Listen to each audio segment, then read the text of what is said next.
Jobs and factories will come roaring back into our country, and you see it happening already. More production at home will mean stronger competition and lower prices for consumers.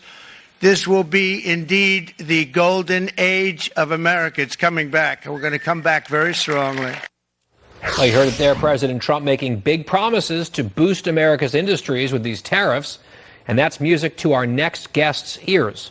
He says communities like his have been crushed by globalization for decades. Joining us now, West Virginia Congressman Riley Moore. I know his community very well because I grew up in one just like it in South Virginia. Congressman, great to see you. You were at the White House today. Your reaction to what will be the immediate fallout for your constituents?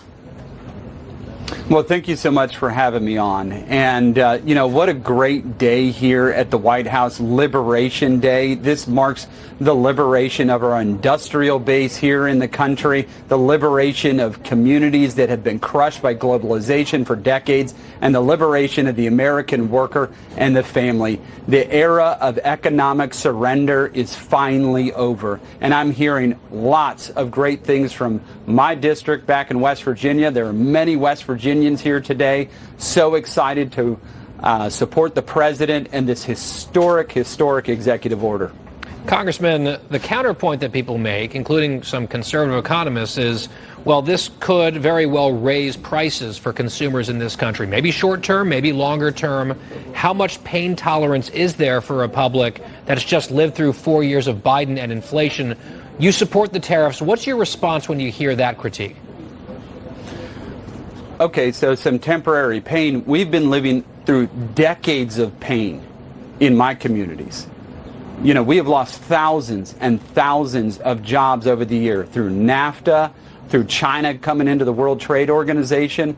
A little bit of temporary pain for ultimately a great outcome for the American people is the right thing here. It's time to put the American worker first and stop putting the interest of the corporate elites first. That's what President Trump is trying to do here. Grow the middle class, protect our jobs here at home. And by the way, if you don't want to pay tariffs, very simple, make things here in the United States. Our companies have been doing that for years and shipping all the jobs over to China to avoid the tariffs there in China. So it's very simple. It's an easy thing to do.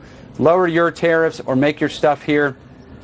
Very simple. Congressman, have you been in communications with any manufacturers who want to move jobs to your part of West Virginia?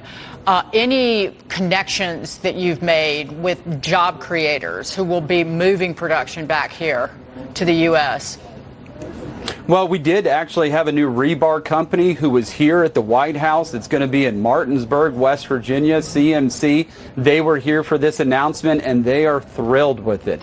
And so we think we're going to see a lot more of this taking place, a reshoring of jobs coming back to the United States and coming back to West Virginia. But I do have to tell you, the flip side of this, tariffs not being imposed in Weirton, West Virginia, when we asked for tariffs from the Biden administration and they denied that on tinplate steel coming from China and coming from Korea and Canada, we laid off 1,000 steel workers and idled that plant. So now there's only one blast furnace left in the whole United States that makes tinplate steel. That is a national security issue, and it's also an issue that's hurting my community. This tariff program here is going to set that right. And quickly, Congressman, how does the tariff policy play into the tax policy that you guys are working on hard in the House? Yeah. Well, that's the other beautiful part of this, though, is that this can generate revenue, right? Tariffs generate revenue here in the United States. And as we know, as President talked about historically, long time ago, we didn't actually have an income tax in the United States. It was totally supported by tariffs.